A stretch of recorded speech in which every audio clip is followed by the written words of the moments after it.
Circle নিলাম, ঠিক আছে। নেওয়ার পরে কি করবো, ফিল কালারটা অফ করে দেবো আর স্ট্রিপ কালারটা অন রাখবো। যেহেতু ওইখানে আমার একটু গাঢ়, তাহলে কি স্ট্রিপটা একটু বাড়াই দেই, তাহলে বুঝতে সুবিধা হবে না।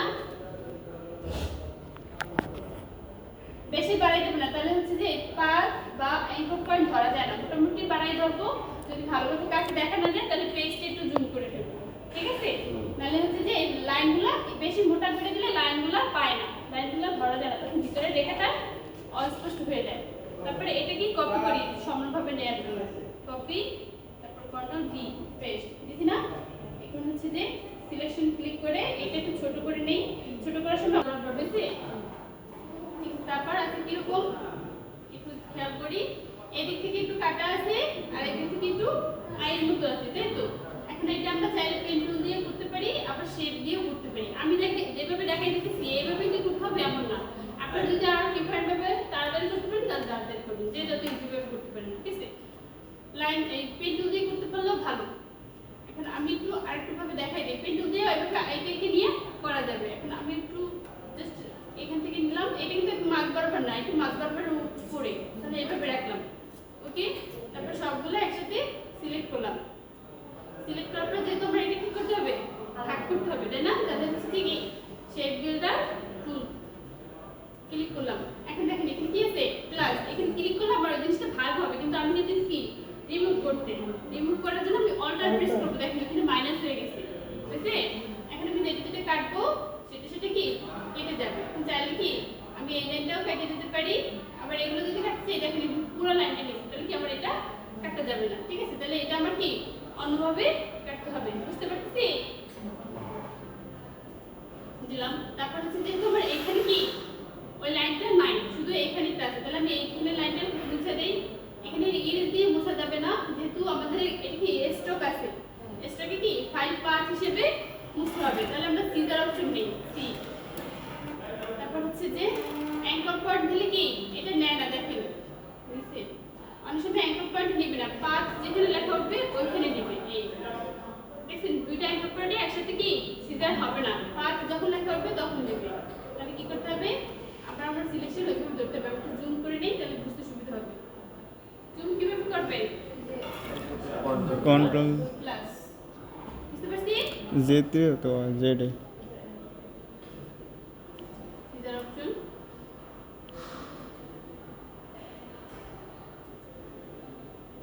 তাহলে কি আমরা এই জিনিসটা আলাদা হয়ে গেছে, বুঝতে।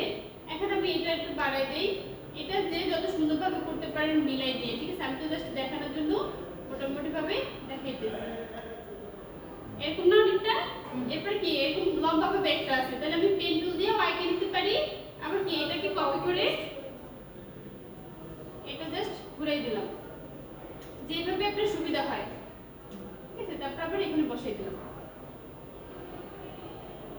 যেহেতু এটা ছোট তাহলে আর একটু ছোট করে দিই, আবার এটা কিন্তু আর একটু ছোট, একদম কাছাকাছি না কিন্তু আর একটু এই পাশে, তাহলে এই লাইনটা ধরে এটা একটু ছোট করে দিই,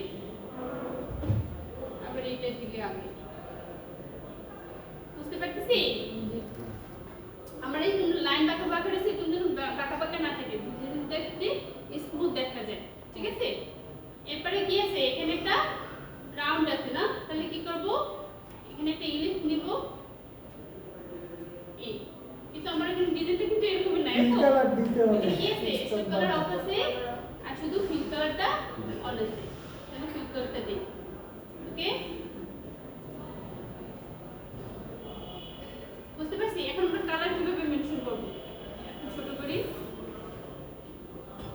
ওই যে কাছাকাছি, এরপরে কালার মেনশন করব। এখন আমরা এই জিনিসগুলো কি একটা কালার হবে আর এটা কি আরেকটা কালার হবে, তাহলে এই সবকটা জিনিস একসাথে সিলেক্ট করে গ্রুপ করলাম। গ্রুপ করলে পারি, না করলেও পারি। জাস্ট এখানে কি করব, যেহেতু আমার স্টক কালার, তাহলে স্টকে ক্লিক করব, ফিলে না কিন্তু ক্লিক করার পরে আমার একটা কি আউটপুট আসছে, এখানে একদম 00 আছে, ঠিক আছে। তাহলে ওখানে আমার যেটা মেনশন করা আছে, হ্যাঁ D2, তারপর হচ্ছে যে D43 এরকম একটা নাম্বার মেনশন করা আছে। ওখানে ক্যাপিটাল লেটার যদি থাকে তাহলে ক্যাপিটাল লেটার দিবেন, স্মল লেটার দিলে আবার কালারের মেনশন আলাদা হয়ে যায়। এটা যা থাকবে এটা দিবেন, ঠিক আছে। কোনো কালার চেঞ্জ হয়েছে হচ্ছে কিন্তু এখানে বোঝা যাচ্ছে না, কিন্তু এখানে কিন্তু বোঝা যাচ্ছে।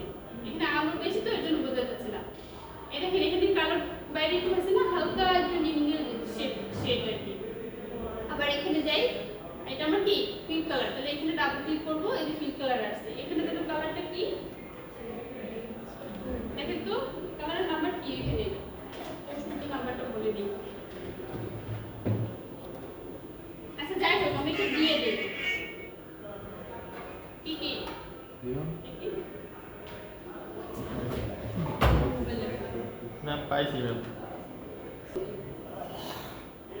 D22 হ্যাশটা দিতে হবে না, হ্যাশটা সামনে দেয়াই আছে। আর যদি হ্যাশ মেনশন না থাকে তাহলে হ্যাশ দিয়ে দেব।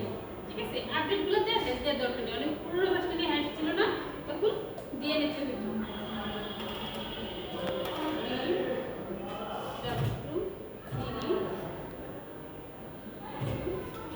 মানে ওই হ্যাশটা দেওয়া লাগে কেন? ওকে দেব। হ্যাশ দেওয়াই থাকে। হ্যাঁ, কারণটা কি? নেভি ব্লু আর কি ছিল এখানে কালার কিন্তু আমার ওইভাবে মেনশন করা যেটা ওটা হয়েছে, এটা বোঝা যায় না যে নীল হয়েছে। এই জায়গাটা একটু বাড়াই দিই তাহলে হয়তো বুঝতে পারি। এখানে এত আলো ব্রাইটনেস বেশি যে নীলটা বোঝা যাচ্ছে। জি এতটুকু বুঝতে পারছি কিনা? এবারে টেক্সট ম্যাম এই যে ওই সার্কেলের ওইগুলো হচ্ছে প্রাইমারি হুম আর ওই যে গিফট ওগুলো হচ্ছে সেকেন্ডারি। প্রাইমারি একটা ডিজাইনের এই যে দিলাম একটু বেশি তাহলে যে হাসি আসবে। ফ্রাঙ্কলিন গথিক বুক অনেক সময় আসবে না যদি আবার ওই ফন্টটা ইনস্টল করা না থাকে। অনেক সময় হচ্ছে যে আনকমন কোনো ফন্ট দিলে এক্সট্রা ফন্ট দিয়ে দেয় ইনস্টল করার জন্য। সেটা দেখাই দেবে পেনে দিয়া দিয়ে দেবে অথবা বলবে যে আপনার মতো করে একটা কাছে দিয়ে বুঝতে পারছেন? সেটা বলে তো আর সমস্যা নেই, যদি দিয়ে দেয় তাহলে ওইটা ইনফরমেশন করে দেবে। এটা তো সহজ নাই এই ফন্টটা আমাদের, ঠিক আছে?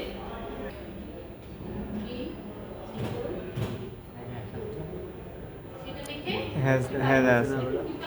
হ্যাশ দেওয়াই থাকে। বুঝতে পারছি কিনা?